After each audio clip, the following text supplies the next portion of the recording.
Hubungan Nikita Mirzani dengan putri sulungnya Laura Mezani Naseru Asri atau yang kerap disapa Loli kembali memanas. Sambil berlinang air mata, ibu tiga anak itu mencurahkan rasa sakit hatinya atas tudingan putri sulungnya yang telah menyerang dirinya belum lama ini. Alhasil, perselisihan yang terjadi antara ibu dan anak itu pun ramai menjadi perbincangan banyak orang. Seperti diketahui, hubungan Nikita dan Loli sedang tidak akur. Sudah beberapa bulan ini keduanya kerap saling sindir satu sama lain. Sambil berurai air mata, maka seperti inilah luapan amarah Nikita saat mencurahkan isi hatinya. Mimi kerja banting tulang dari kamu kecil loh.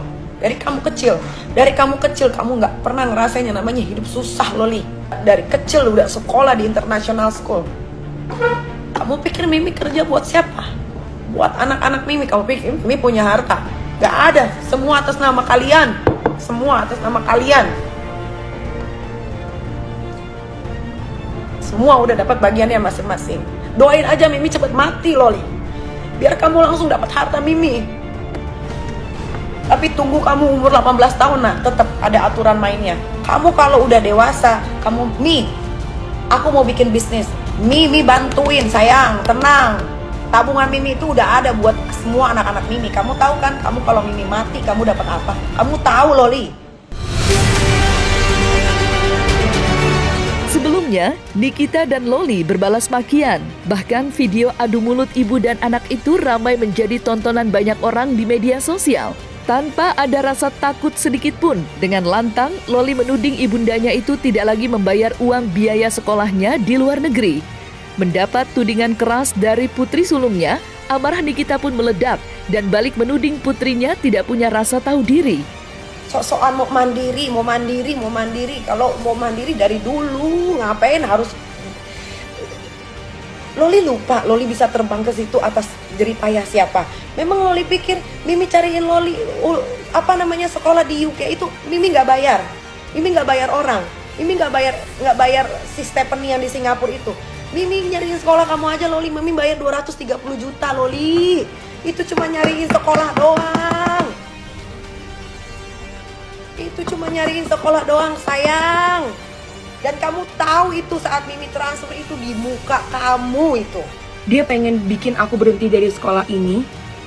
Ya, dia pengen bikin aku berhenti dari sekolah ini gara-gara aku nggak ngikutin apa yang dia mau. Dia bilang dia nggak mau bayar sekolah ini lagi buat aku.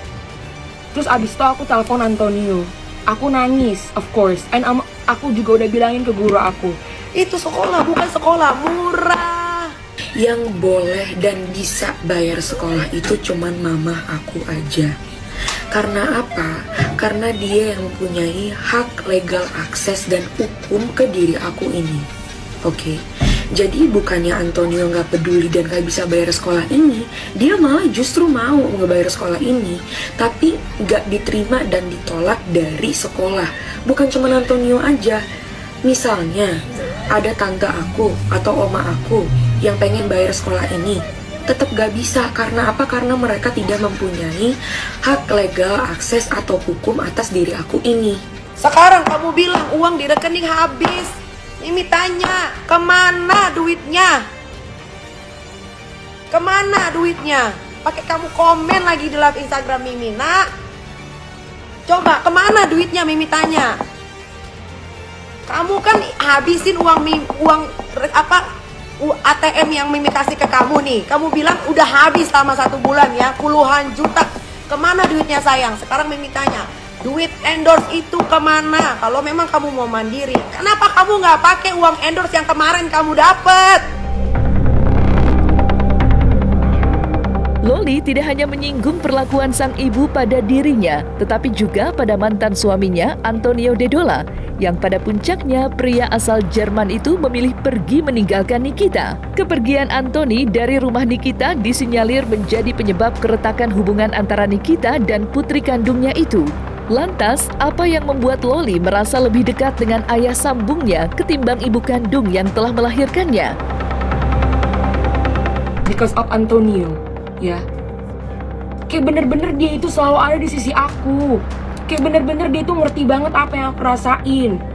Tapi mama aku tuh nggak pernah ngertiin apa yang aku rasain. Aku nggak ngerti kenapa.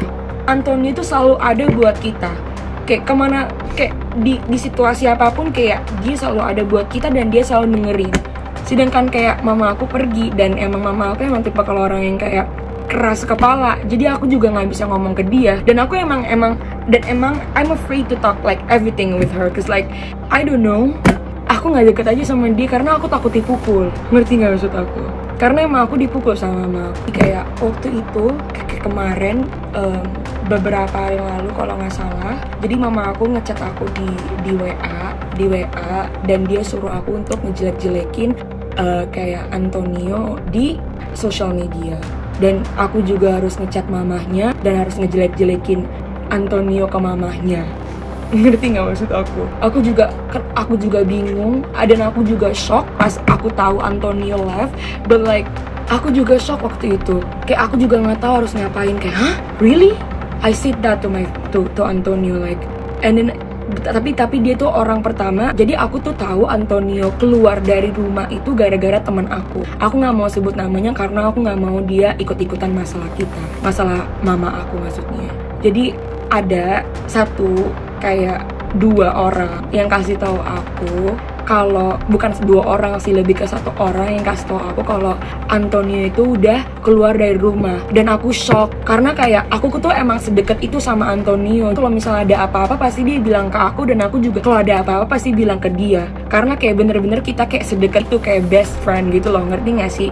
Walaupun dia ayah sambung aku, tapi kayak aku deket aja gitu sama dia. I think it's just because like he's being very open-minded and he's like being like a good father, and like I already trust him as my real father.